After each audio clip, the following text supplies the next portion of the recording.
everyone, and welcome back for another deep dive. You know how this works. You give us the source material, and we get to the bottom of it, like what's actually interesting and important in all of this. Exactly. No fluff. Yeah. And so this time, you sent us, well, book 2 of Plato's Republic, the version on Project Gutenberg, to be precise.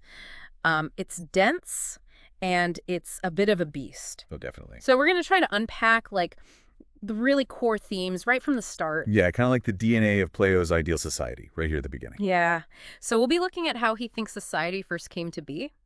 Then there's his view on education. He calls it music and gymnastic, which is super central for him. Absolutely. The importance of truth and temperance. Those are biggies for Plato. Oh, for sure. And then there's this really fascinating thing called the myth of the metals.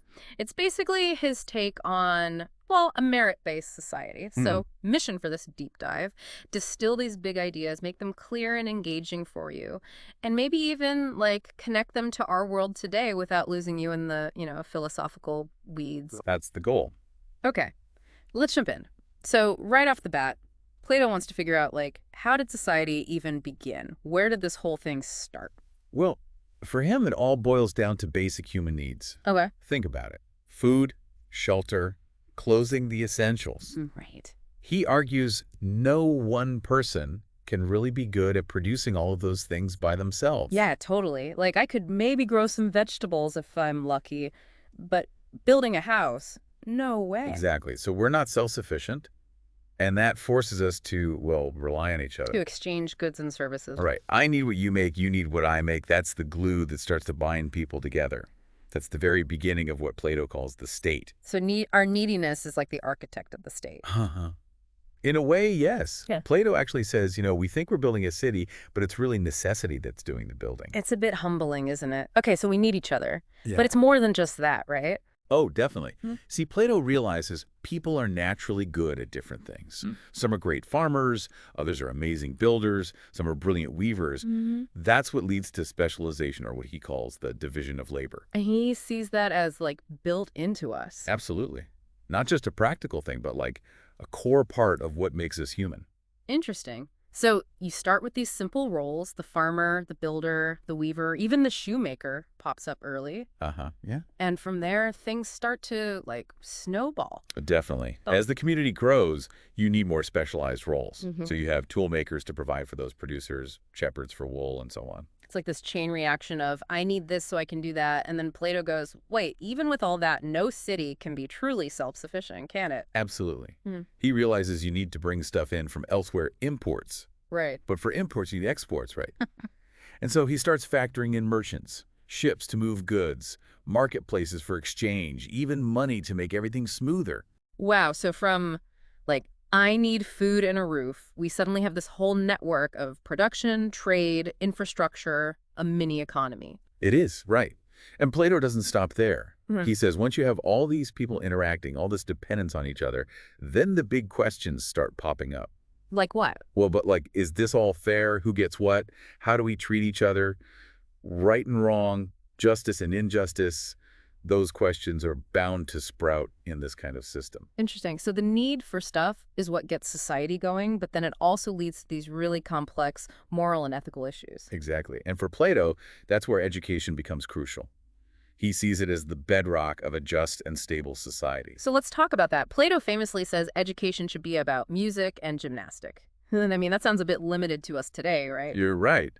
But when Plato says music, he's not just thinking of melodies and instruments. So it's more than just singing and dancing. Way more. Think literature, poetry, storytelling, basically anything that shapes our minds and our character. Okay. So music is the mind, and gymnastic, I guess, is for the body. Exactly. It's about training and disciplining the physical self. Makes sense. But going back to music for a second, especially the stories we hear, Plato makes a big deal about true versus false narratives. What's that all about? He's super concerned about the stories kids hear, especially when they're really young, like before they even start physical training. And the problem is... Well, he argues that a lot of these stories are either completely made up or have like a tiny bit of truth buried in a whole lot of, well, falsehood. Okay. And his worry is that if kids grow up believing these things, they'll have to unlearn them later. which isn't ideal. Exactly. It's inefficient, and it can really mess with their understanding of the world. So he actually proposes censoring these stories. What? Like banning certain stories altogether? Yeah. He thinks some stories are just not appropriate and need to be, removed, while others are good and should be kept and shared. Wow. And he has some pretty specific examples, right? Oh, yeah. He even takes on Homer and Hesiod. Like the big guns of Greek storytelling. Exactly. They were like the foundation of Greek culture and mythology. But Plato, well, he finds problems. Like what? Well, take the story of Uranus being overthrown by his son Saturn, or all the fighting and trickery among the gods on Mount Olympus, even Zeus mistreating his own father. Plato sees these as both factually wrong and morally bad, especially for young kids. So it's the gods behaving badly. Yeah, like engaging in wars, lying and cheating, being violent within their own families. Plato's point is that if kids believe this is how divine beings act, they might think it's okay for humans to act that way too. Especially because, kids don't always pick up on deeper meanings in allegories. It's a tough one, right? Like banning stories that are so deeply ingrained in your culture. It is. But it shows how crucial Plato thinks those early narratives are. And this all ties into his focus on truth. He believes truthfulness is an essential virtue. But he does make an exception, right? He says falsehood is okay, sometimes like a medicine, but only for the rulers. That's right. It's a tricky point. But basically, he thinks those in power might need to use falsehood in very specific situations for the good of the state. But ordinary people shouldn't lie, especially to those in authority. So, truth for the people, strategic falsehood for the rulers. That's a slippery slope, isn't it? Yeah, it sparked debate for centuries. But I think for Plato, it comes down to trust. Citizens need to trust each other and the state, and that requires honesty. The rulers, well, they need to make tough choices, and sometimes he seems to think a little bit of manipulation might be necessary. Okay, so truth is key, but he's also big on temperance, right? Absolutely. Self-control and obedience to authority, those are big for him. And to explain that, he actually goes back to Homer again and uses examples from the Iliad. He does. He contrasts the Achaean soldiers marching in perfect order, respecting their leaders, with a guy he describes as being heavy with wine, with eyes of a dog and the heart of a stag. Huh, okay, I get it. One image shows temperance, the other definitely doesn't. Exactly. Plato believes literature should inspire virtue, not, bad behavior. Right. And he goes on to list other things he wants out of stories. No bribing gods or kings, no bad advice, and no heroes being cruel or mean. Achilles actually gets called out specifically. Oh, yeah.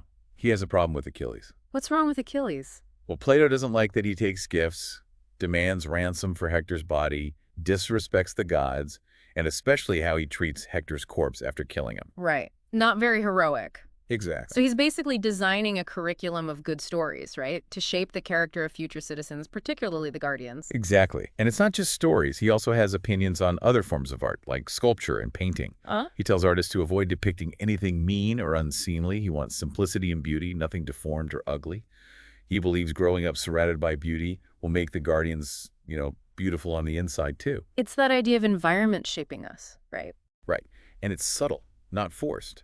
He says that musical education, remember that's a broad term for him, finds a way into the innermost soul and imparts to it the sense of beauty and of deformity. Okay, so art and literature affect our souls. That's what he thinks. He compares it to learning to read. First, you learn individual letters, then you see how they form words and sentences. With music, we first absorb these basic forms of virtue, and then we're able to recognize them in the world around us. Interesting analogy. And then he connects this inner harmony, cultivated by music, to the harmony of the whole world, right? Yes, he actually talks about the music of the soul, which answers to the harmony of the world. He says a good mind and a healthy body is the most beautiful sight, although he makes it clear the mind is even more important than the body. Okay, inner harmony is key. And speaking of the body, let's not forget about gymnastic. Right. He's pretty clear that physical training is important. But it's interesting because he says the guardians should abstain from heavy drinking and actually favors a pretty simple, rigorous form of exercise, kind of mirroring the simplicity he wants in their music education. He says this will turn them into wide-awake dogs, able to endure hardship and adapt to change. Wide-awake dogs. Haha, that's a very specific image. Right. Okay, so simple training, no booze. Anything else about their lifestyle? Well, he even gets into diet. He favors simple food like roast meat and warns against elaborate meals with fish and fancy sauces.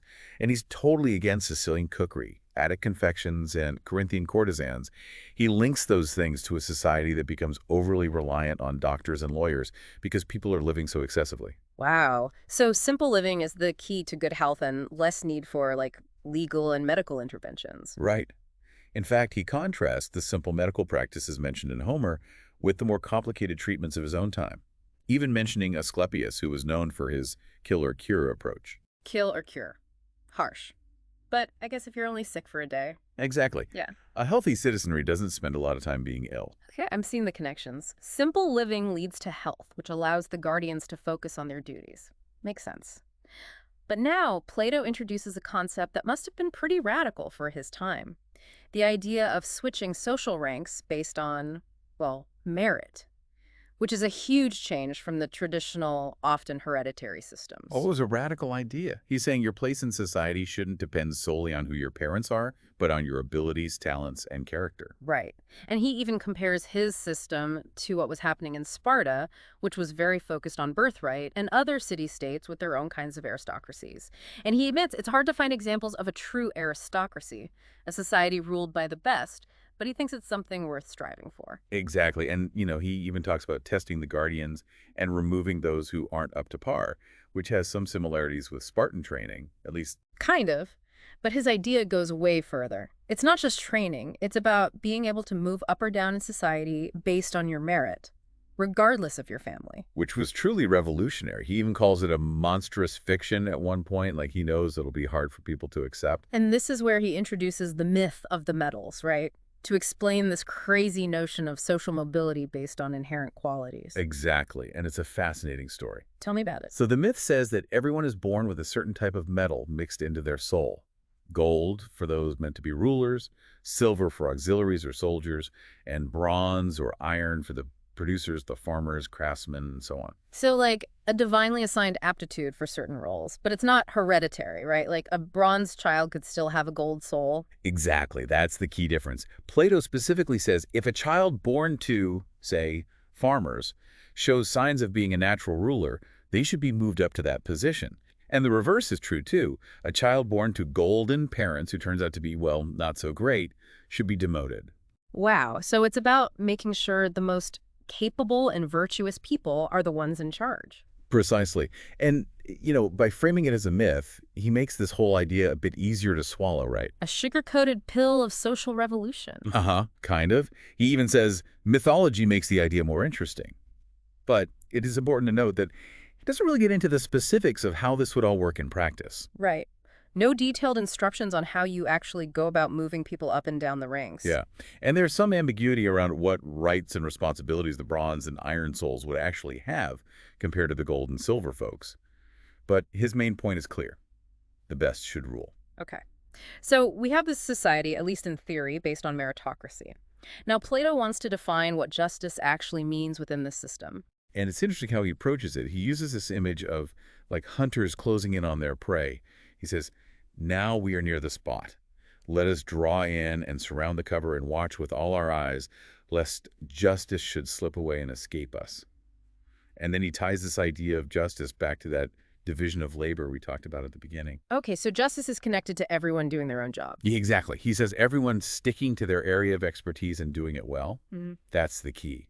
And he contrasts that with people trying to do too many things or things they're not good at. Like, imagine a cobbler trying to be a ruler or a lawmaker. That's a recipe for disaster. Right? So if everyone stays in their lane and does their job well, the state functions smoothly and harmoniously. But if people start interfering with each other's roles, that's when injustice creeps in. So justice equals harmony, and injustice equals meddling. Basically. Yeah. He even says that injustice is every man doing another's business. Okay, that's justice at the societal level. But then Plato does something really interesting. He claims that these virtues, wisdom, courage, temperance, justice, they're not just qualities of a good state, but they're also qualities of a good soul.